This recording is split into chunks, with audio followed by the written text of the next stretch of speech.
بالله من الشيطان الرجيم بسم الله الرحمن الرحيم ادعوا ربكم تضرعا وخفيا انه لا يحب المعتدين صدق الله مولانا العظيم وصدق رسوله النبي الكريم ونحن على ذلك من الشاهدين والشاهدين والحمد لله رب العالمين. கண்ணியத்திற்கும் மிகுந்த மரியாதைக்கும் மறுத்தான இஸ்லாமிய பெரியோர்களே, சகோதரர்களே, சிறார்களே, தாய்மார்களே, உங்கள் அனைவருக்கும் அஸ்ஸலாமு அலைக்கும் வரஹ்மத்துல்லாஹி வபரகாத்துஹு. அன்பிற்கினிய அல்லாஹ்வின் நல்லடியார்களே, இன்றைக்கு தராவீஹிலே சூரா அல்-அஅராஃப் சூரத்துல் அஅராஃப் முழுவதும் போதப்பட்டிருக்கிறது. அந்த சூறாவிலே அல்லாஹ் ஜல்ல ஷானுஹு வ தஆலா ஹஜ்ரத் மூஸா அலைஹிஸ்ஸலாமுடைய வரலாறு, ஆதம் அலைஹிஸ்ஸலாமுடைய வரலாறு, அதே மாதிரி குறிப்பாக ஃபிரௌன் அழிக்கப்பட்ட வரலாறுகள், ஆது சமூது என்று இரண்டு கூட்டத்தார்கள் அவர்கள் அழிக்கப்பட்ட வரலாறையும் சொல்லுகிறார். சமூது அப்படின்னு சொல்லி ஒரு கூட்டம் இருந்தார், சாலிஹ் நபியுடைய சமுதாயத்தினர்கள். ஹூத் என்று ஒரு நபி இருந்தார், அவருடைய சமுதாயத்தினர்கள் ஆது கூட்டத்தார்கள். அந்த ரெண்டு பேரும் ஆஜாபாகுவான உடலோடு மலைகளை தங்களுடைய கைகளாலே குடைந்து வீடுகள் தயாரிக்கக்கூடிய அளவுக்கு அவங்களுக்கு அல்லாஹ் தாக்கத்து கொடுத்திருந்தான். அவ்வளவு சக்தி பெற்றிருந்த அந்த மக்கள் அல்லாஹ்வுக்கு மாறு செய்கிற போது அழிக்கப்பட்டார்கள் என்பதை அல்லாஹ் குர்ஆனிலே பதிவு செய்கிறார். நிறைய நபிமார்களுடைய கூட்டத்தார்கள் அழிக்கப்பட்ட வரலாறுகள் இந்த சூறாவில் சொல்லப்பட்டு, அதே மாதிரி அஸ்ஹாபுல் அஅராஃப் அப்படின்னு சொல்லி ஒருத்தவங்க இருக்கிறாங்க. அதாவது அஹ்லுல் ஜன்னா அஹ்லுல் நார், நரகத்திற்கு சொந்தக்காரர்கள் சுவர்க்கத்திற்கு சொந்தக்காரர்கள் அப்படின்னு ரெண்டு பேர். இந்த ரெண்டுத்திலேயுமே இல்லாத சில பேர் வறுமையில ரெண்டுமே இல்லாம நடுவுல தொங்கிட்டு இருப்பாங்க.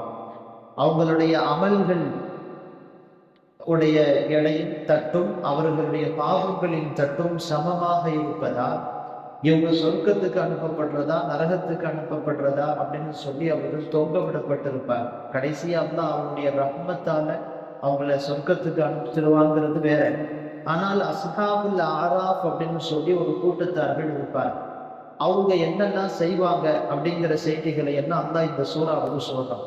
அதனாலதான் இந்த சூறாவுக்கு பேரு அஅராஃப் அப்படின்னு பேர். அந்த அஸ்ஹாபுல் அஅராஃப், அஅராஃப் வாசிகளை குறித்து இந்த சூறாவிலே பேசப்படுவதால் இந்த சூறாவுக்கு அஅராஃப்னு பேர். நிறைய செய்திகளோடு இந்த சூறாவிலே சொல்லப்பட்டிருக்கக்கூடிய நிறைய வசனங்கள்ல ஒரு வசனம் இன்னைக்கு சிந்தனைக்கு நாம் எடுத்துக்கொண்டது. அல்லாஹ் சொல்லுகிறான், உதுஉ ரப்பக்கும் ததர்ருஅன் வ குஃபியா, உங்களுடைய இறைவனை நீங்கள் பணிவோடும் உங்களுடைய சப்தங்களை தாழ்த்தியும் அழையுங்கள், அவன்கிட்ட துஆ செய்யுங்கள் சொல்றாங்க. இப்போ இந்த ஆயத்துல தஃப்சீரில் நிறைய செய்திகள் வருது. சுருக்கமாக சில செய்திகள். அல்லாஹ் ஜல்ல ஷானுஹு வ தஆலா தன்னுடைய அடியாறுகளிடத்திலே என்னிடத்தில் நீங்கள் கேளுங்கள், நான் உங்களுக்கு தருகிறேன். வேறு சில வசனங்கள்ல வருது, உதுஉ அஸ்தஜிபு லக்கும், உங்களுடைய இறைவனை நீங்கள் அழையுங்கள், அதற்கு உங்களுக்கு கண்டிப்பாக இறைவன் பதில் சொல்லுவார். இப்போ அல்லாஹ்ட்ட கேட்க சொல்லி நம்மளை பல்வேறு வசனங்களின் வாயிலாக தூண்டுகிறார். இப்போ நம்மளுடைய அமல்களுக்கு பின்னால் அல்லாஹ்விடத்தில் நாம் துஆ செய்து அவனிடத்திலே நாம் நம்முடைய தேவைகளை பெற்றுக்கொள்ள வேண்டும். பொதுவா குர்ஆன் நெடுகிலும் பல்வேறு வரலாறுகளில் ஹஜ்ரத் இப்ராஹிம் அலைஹிஸ்ஸலாமுடைய வரலாறுல நிறைய வரலாறுகள்ல வருது. ஹஜ்ரத் இப்ராஹிம் அலைஹிஸ்ஸலாம் அவர்கள் ஒரு நற்செயலை செய்துவிட்டு அல்லாஹ்விடத்திலே துஆ செய்கிறார். பொதுவாக ஒரு நல்ல ஏதாச்சும் ஒரு செயலை செஞ்சுட்டு அதற்கு பிறகு நாம் அந்த துஆவை செய்கிற போது அந்த துஆவுடைய பவர் நல்லா இருக்கும். அதனாலதான் தொழுகைக்கு பிறகு நாம துஆ செய்யணும். அப்போ துஆ என்பது நம்முடைய அமல்களின் மூளை. ஹதீஸ்ல வருது, துஆ என்பது முஹ்புல் இபாதா, அமல்களினுடைய மூலத்தரம். நம்முடைய அமல்களை மக்பூலான அமல்களாக ஆக்குவதற்கு இந்த துஆ என்பது அடிப்படையாக இருக்கும். நிறைய அமல்கள் செய்யணும். இந்த அமல்களின் சமயங்களில் நம்முடைய துஆ தான் அந்த அமலை மக்பூலாக ஆக்குகிறது. ஹஜ்ரத் இப்ராஹிம் அலைஹிஸ்ஸலாம் காபத்துல்லாவை கற்றார். மிகப்பெரிய சிரமத்திற்கு பின்னால் அந்த காபத்துல்லாவை கட்டி முடித்ததற்கு பின்னால் அல்லாஹ்ட்ட துஆ செய்றான், தகப்பல் மின்னா ரப்பனா தகப்பல் மின்னா இன்னக அன்த ஸமீஉல் அலீம். நம்ம ஓதுற துஆக்கள்ல சூரா பக்ராவில் வருது. இப்ப இந்த சூறாவை, இந்த ஆயத்தை, இந்த துஆவை ஹஜ்ரத் இப்ராஹிம் அலைஹிஸ்ஸலாம் அவர்கள் சொன்னார்கள், அவங்க ஓதுனாங்கன்னு சொல்லி அல்லாஹ் குர்ஆனில் பதிவு செய்யும். இப்போ துஆக்கள் என்பது நம்முடைய அமல்களுக்கு பின்னால் அது மக்பூலாக ஆகுவதற்கு செய்யும். இரண்டாவது, நம்முடைய முசீபத்துகளினுடைய சமயத்தில் அதில் இருந்து விடுதலை பெறுவதற்காக அல்லாஹ்ட்ட துஆ செய்யும். ஹஜ்ரத் யூனுஸ் அலைஹிஸ்ஸலாமுடைய வரலாறு அல்லாஹ் குர்ஆன்ல சொல்றாங்க. மீனுடைய வயிற்றிலே அவர்கள் மாட்டிக்கொண்டார். அவங்களுடைய கூட்டத்தார்களுக்கு அனுப்பப்பட்டாங்க. அல்லாஹ்வுடைய அனுமதி இல்லாம அந்த ஊர்ல இருந்து வெளியில வந்துட்டாங்க. நபி என்பதால் அவர்கள் செய்த ஒரு சின்ன தவறுக்கும் அல்லாஹ் அவர்களுக்கு ஒரு தண்டனையை கொடுக்கிறான். தண்டனை என்று சொல்லக்கூடாது, அல்லாஹ் அவர்களுக்கு உணர்த்துகிறான். இப்போ அந்த உணர்த்துகிற போது அல்லாஹ் அவங்கள ஒரு மீன் வயிற்றுக்குள்ள கொண்டு போய் வச்சுட்டான். அந்த மீன் வயிற்றுக்குள்ளே அவர்கள் சுமார் 40 நாட்கள் என்று வருகிறது. வேறு சில தஃப்சீர்கள்ல வெவ்வேறு எண்ணிக்கைகள் வந்தாலும் ஒரு குறிப்பிட்ட நாள் ஹஜ்ரத் யூனுஸ் அலைஹிஸ்ஸலாம் அந்த மீனுடைய வயிற்றுல இருந்தார். அங்கே இருக்கிற போது லா இலாஹ இல்லா அன்த சுப்ஹானக இன்னி குன்து மினல் ஸாலிமீன் என்கிற இந்த துஆவை ஹஜ்ரத் யூனுஸ் அலைஹிஸ்ஸலாம் அவர்கள் அவங்களுடைய முசீபத்துல இருந்து வெளியில வர்றதுக்காக துஆ செஞ்சாங்க. அதே மாதிரி ஒரு விஷயத்தில வெற்றி காணுவதற்காக நாம் ஆதரவு வைக்கிற போது, ஏதோ ஒரு விஷயத்துக்கு போறோம், அந்த விஷயம் நமக்கு வெற்றி அடையணும்னு சொன்னா அந்த இடத்துலையும் துஆ செய்யணும். ஹஜ்ரத் ரசூலுல்லாஹி ஸல்லல்லாஹு அலைஹி வஸல்லம் அவர்கள் பத்ர் போர் நடக்கிற போது அதுக்கு முன்னாள் நாள் இரவு அல்லாஹ்விடத்திலே துஆ செய்தார்கள். வரலாற்றை பாருங்கள். இந்த மாதிரி நம்முடைய தேவைகள், நம்முடைய ஹலாலான ஹாஜத்துகளை முன்வைக்கிற போது, முசீபத்துகளில இருந்து நாம் வெளியில வரணும்னு நினைக்கும் போது, அமல்கள் செய்து முடிக்கிற போது, இந்த நேரங்களில் நாம் துஆக்களின் விஷயத்தில் கவனம் வேண்டும். இப்போ துஆ அப்படிங்கும் போது துஆ செய்யறதுக்கு ஒரு சில ஒழுக்கங்கள் இருக்குது. நிறைய ஒழுக்கங்கள் கிதாபுகளை எழுதுறாங்க. சுருக்கமாக 1-2 செய்திகளை நான் சொல்லுகிறேன். முதல் செய்தி, துஆ செய்யும் போது நம்முடைய துஆவுல ஆரம்பத்திலையும் கடைசிலையும் ஸலவாத்து சொல்லணும். எடுத்த உடனே துஆ நம்முடைய தேவை என்னவோ கேட்க ஆரம்பிச்சிடக்கூடாது. முதல்ல அல்லாஹுவை புகழ்ந்து அவருடைய நிஅமத்துகளை பற்றி பேசி அல்லாஹுவுக்கும் நமக்குமான தொடர்பு என்ன என்பதை முதல்ல நம்ம உறுதிப்படுத்தணும். இந்த முறையை அல்லாஹ் நமக்கு குர்ஆன்லயே சொல்லித்தரான். அல்ஹம்துலில்லாஹி ரப்பில் ஆலமீன் இருக்குதுல்ல, இஹ்தினஸ் ஸிராத்தல் முஸ்தகீம், அங்கிருந்து தொடங்கி அந்த சூரா முடிகிற வரை அது ஒரு துஆ தான். நாம துஆவா தான் அதை ஓதணும்.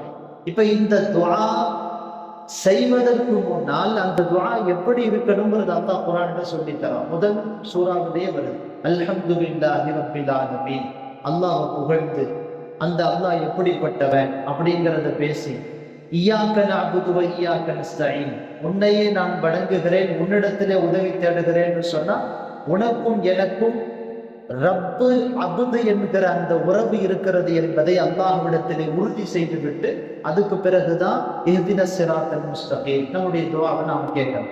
இப்போ இது துஆ செய்யறதுல முதல் ஒழுக்கம் நம்முடைய ரப்பை புகழ்ந்து அவனுக்கும் நமக்குமான தொடர்பை நாம் சொல்லிவிட்டு அதற்கு பிறகுதான் அல்லாஹ்க்கு துஆ செய்யணும்.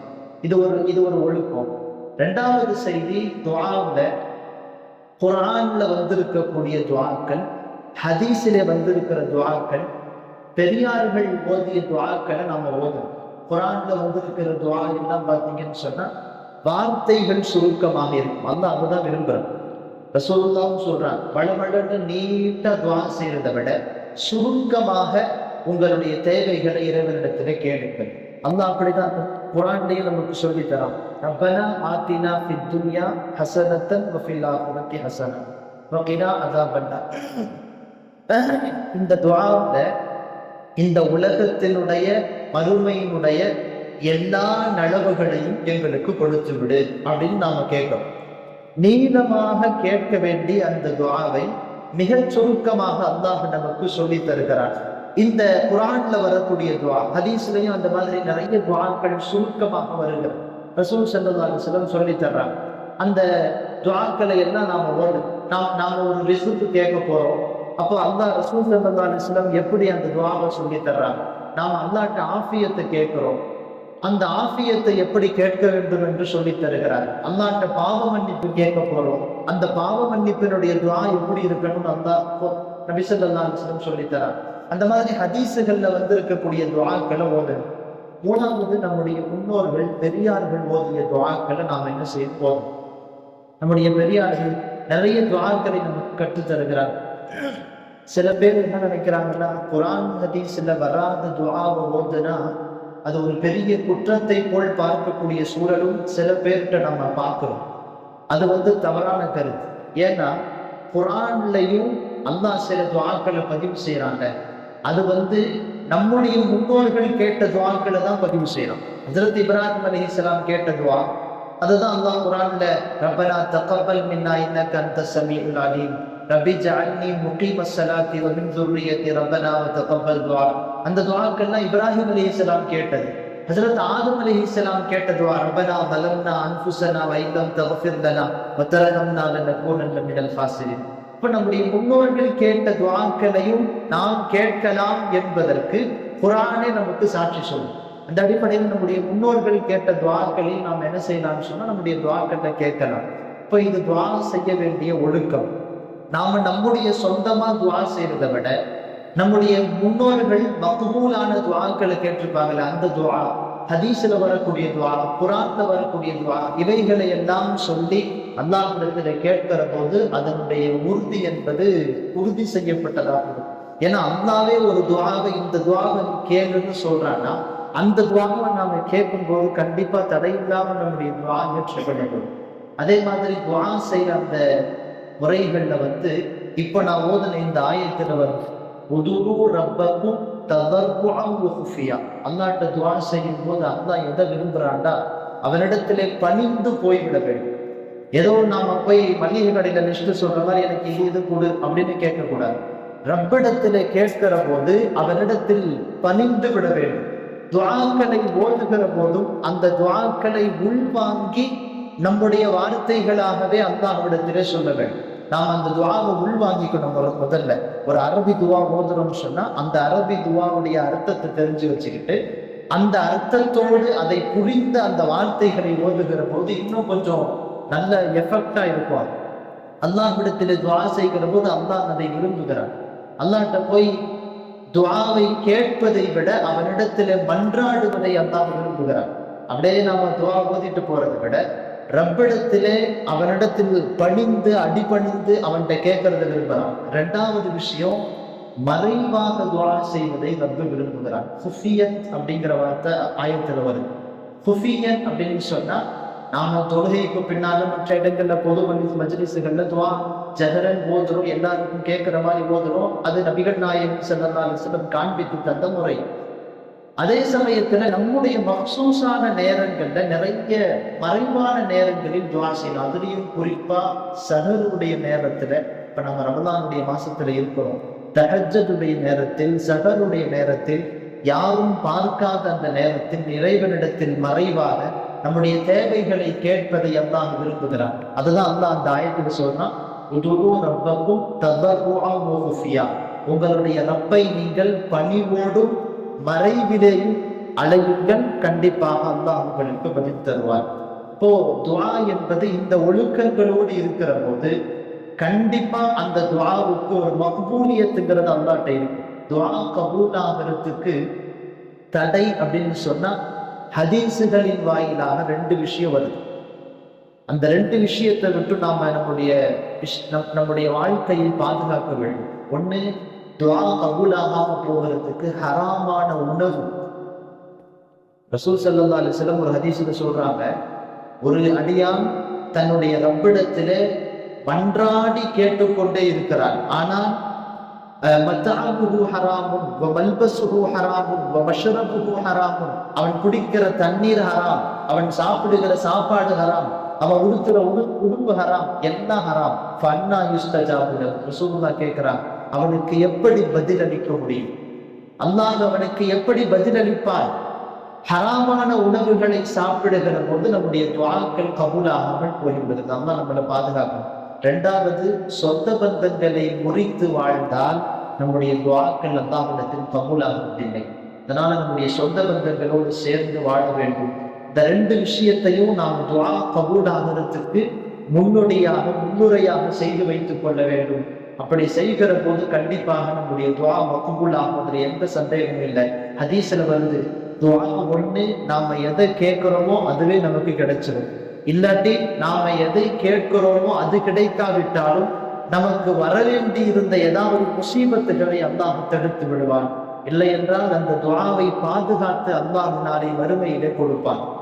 சொல்லிட்டு ரசூலுல்லாஹ் சொன்னாங்க, அடியான் மறுமையில அந்த துஆவினுடைய பலன்களை அல்லாஹ் கொடுக்கிற போது என்னுடைய உலகத்துல செஞ்ச எல்லா துஆவும் கபூலாகாம போயிருந்துச்சுன்னா நல்லா இருக்குமேன்னு நினைப்பான்.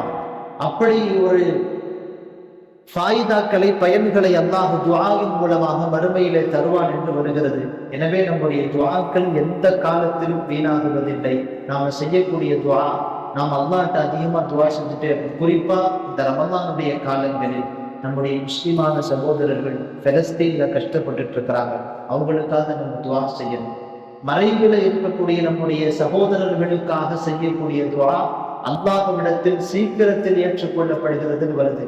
அவங்களுக்கு நாம செய்த துஆ நம்முடைய தேவைகளை நிறைவேற்றுவதற்கும் காரணமாக இருக்கும்.